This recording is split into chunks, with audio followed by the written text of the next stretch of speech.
prutas na walang buto. Oh, ano? Juicy fruit.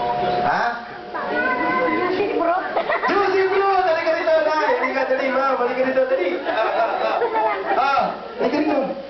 Ano sagot mo? Juicy fruit, di ba? Halika, lumapit ka rito. Dali, Halika, di! Ayaw mo, Hindi, ayoko. Ikaw sumagot, eh. Ba't po ganun ng mga tao dito mabilis madala? Ano?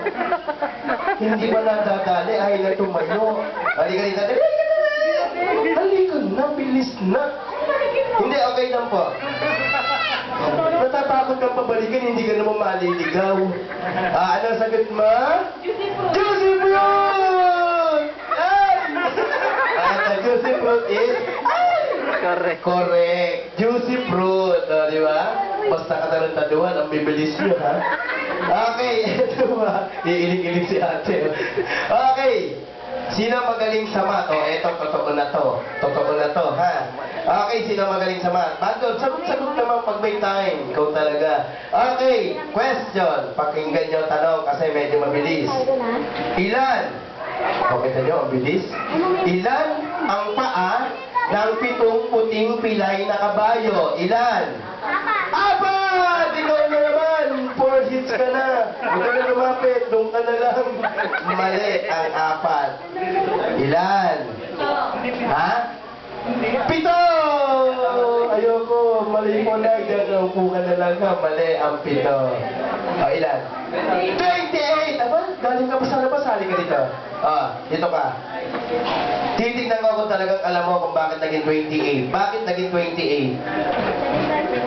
Kita mo, hindi na mopya ka lang. Bakit naging 28? 7 times 4. Kasi, pilay lang, hindi putol. Di ba totoo na? 7 times 4. Ikaw talaga, hindi sumagot. Kala ko pa magaling kayo sa question and answer. Okay, eto. Next question. Eto na.